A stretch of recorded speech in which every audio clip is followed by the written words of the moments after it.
Good, happy Wednesday evening, February 2nd, 2022. I'm Riley King. Welcome to this Wednesday evening edition of the Riley King Newscast, right here on the Riley King Network. We have a lot of news to get to this Wednesday evening, so let's get started right now. First up, Manchester police investigate report of shots fired. Let's take a listen to that video from WMUR News 9. Welcome to the Giganet. Fidium Fiber has arrived. Say hello to better, faster fiber internet delivered right to your home. Fidium offers gig speed. The Manchester police responded to the area of 55 Amory Street at about 3 o'clock this afternoon to a report of shots fired. Now, the scene is all clear now. Detectives have since left the scene, but when we arrived earlier this afternoon, there was a heavy police presence, and Amory Street here behind me was blocked off up to Notre Dame Ave. Police say the caller said they heard a gunshot and then saw a person running away. No injuries have been reported, and police have not located any damage caused by the gunfire. Police released this picture of a person seen in the area at the time of the shooting and are now looking to identify him. Again, it happened around 3 o'clock this afternoon near 55 Amory Street. And police ask if you do have any information about the incident, you're asked to call Manchester Police Department or the Manchester Crime Line. Live in Manchester, Jason King, WMUR. Okay, and there you go on that video and that report.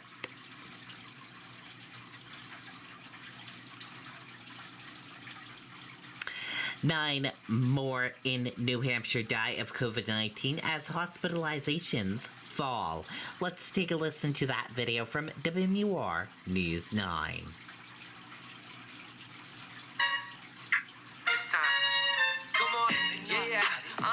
think they know about it. So on to the pandemic now. There are almost 1,400 new cases to report tonight. Of those, 459 are from a backlog. More than 40% of those cases are in children under the age of 18. Active cases up slightly to 9,200, and there are 9 new deaths to report tonight. Okay, and there you go on that video and that report.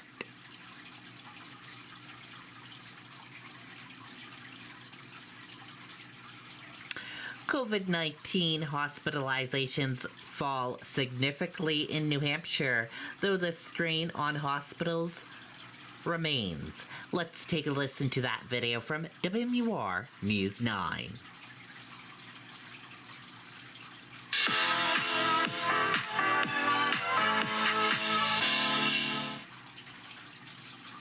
COVID hospitalizations dropping statewide from 433 January 14th to 401 11 days later to 278 in just the last week. The Elliott Hospital following suit. For most of January, it saw about 60 patients a day with COVID or COVID symptoms. That number today at 44.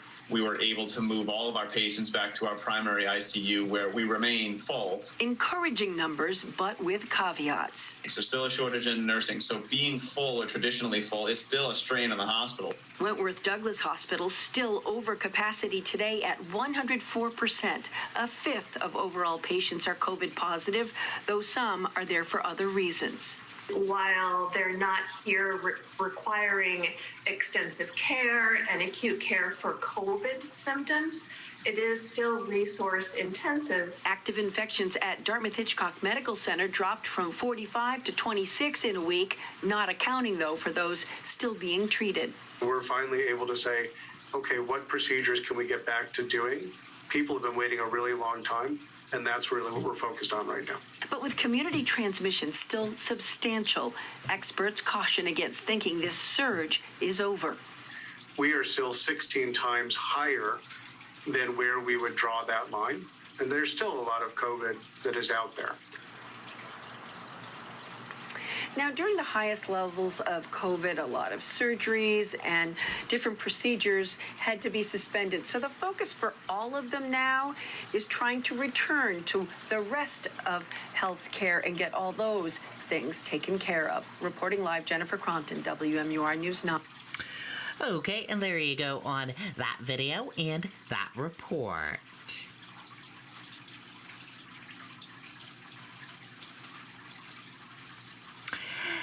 Federal funds will help New Hampshire hospitals improve telehealth programs. Let's take a listen to that video from WMUR News 9. I will do anything I can to be the voice of people that don't understand you got to get vaccinated. Much like working from home and remote learning, telehealth care was a product that was really birthed from the pandemic. Here at Catholic Medical Center in Manchester, doctors say they are doing more telemedicine now than before COVID-19. We were one of the only practices that was really at capacity and above. Christine Du Bois, Director of Behavioral Health Services, says virtual visits were particularly helpful in her department. We were finding that people were calling in. They were showing up for the virtual visits. So our no-show rate has dropped significantly. Spear Memorial Hospital in Plymouth also saw an increase in demand for virtual services. We were able to accomplish what we needed, but it came to light we needed infrastructure. And to access that, Spear Memorial and CMC will receive federal funding from the FCC. Spear Memorial has been awarded more than $300,000. CMC will receive $1 million. The funds are reimbursements for expenses paid towards laptops, tablets, and data plans. I think it's going to expand in the advancements in how we actually use telehealth in terms of monitoring chronic conditions and being able to stay connected with the patient and the community. And some hospitals say telehealth has actually cut down wait times at ERs because now people can talk to a doctor through their phones without having to show up at an ER for something that may not be an emergency. Reporting live in Manchester, I'm Tim Callery, WMUR News 9. Okay, and there you go on that video and that report.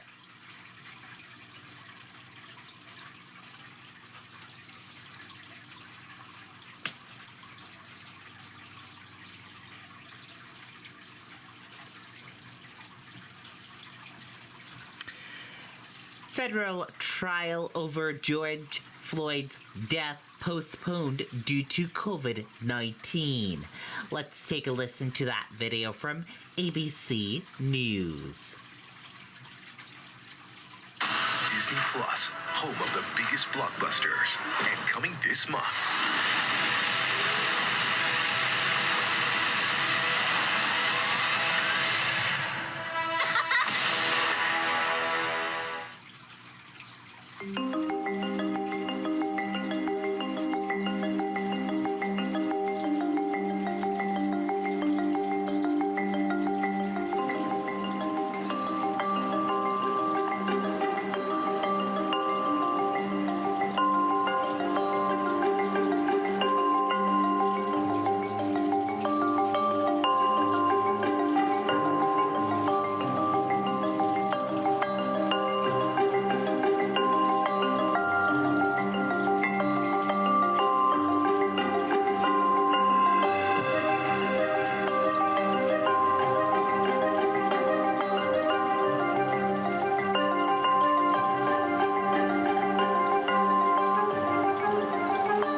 George Stephanopoulos here. Thanks for checking out the ABC News YouTube channel. If you'd like to get more videos...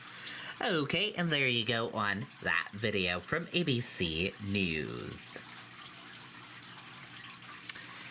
And we are going to switch gears now, and let's go into weather. The weather right now is cloudy. It is 36 degrees. Feels like 33 degrees. Expect dry conditions for the next 6 hours. And there is a winter weather alert.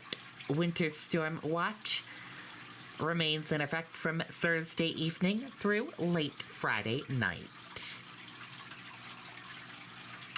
And with that full weather forecast, let's go to meteorologist Haley Lapointe. Good evening, Haley.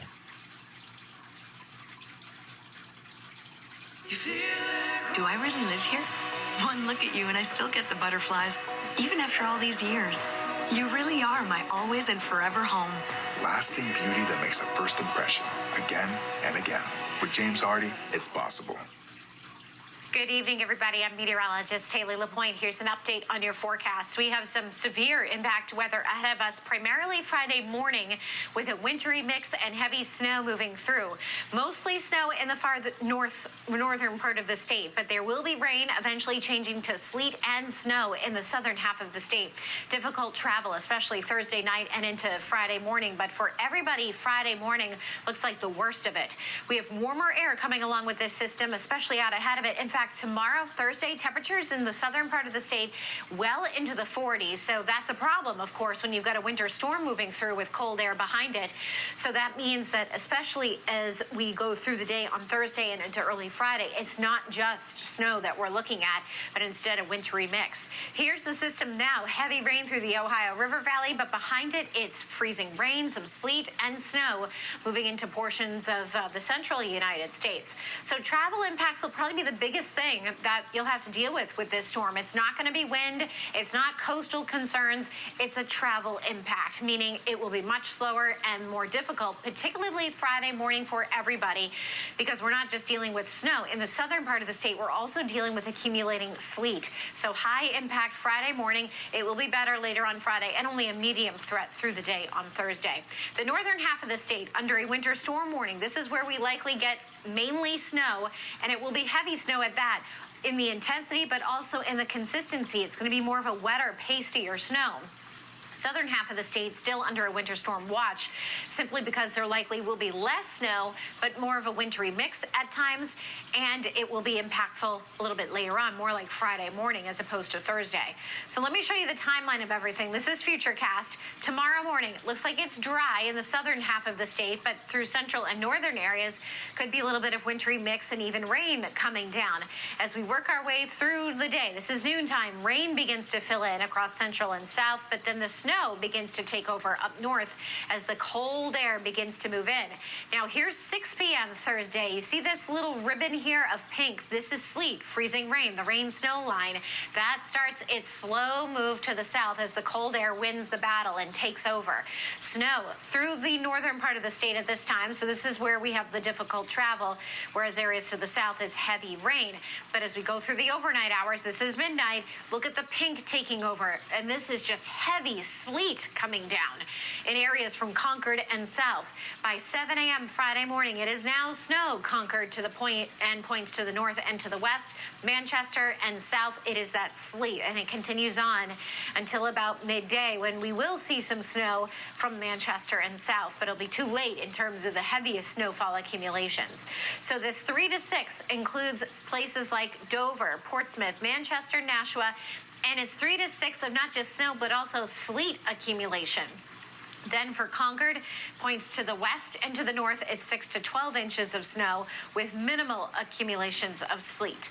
Tonight, temperatures in the 30s, coldest spots up north in the 20s. So there could be slick areas tomorrow morning where you have that freeze going on. Tomorrow, the high temperatures in the mid 40s, especially Manchester and south. So obviously it's rain there. But then as the cold air seeps back in Friday, we change over everybody to snow, and it will be heavy snow at that, especially up north. Saturday and Sunday, much better for travel and great for skiing. Temperatures in the 20s through the weekend. Okay, and there you go on that weather forecast from meteorologist Haley Lapointe. Thank you for that, Haley. And we're going to switch gears now, and let's go into sports with WNUR News 9, Jamie Stateston. Good evening, Jamie. Jamie Staten and News 9 Sports. So the Celtics not glad to see January go after winning 4 of their last 5 games, and overall they went 10-6 in a busy and successful month. Boston has a big one coming up tonight in the Garden. They host the Charlotte Hornets, one of the teams that beat them last month.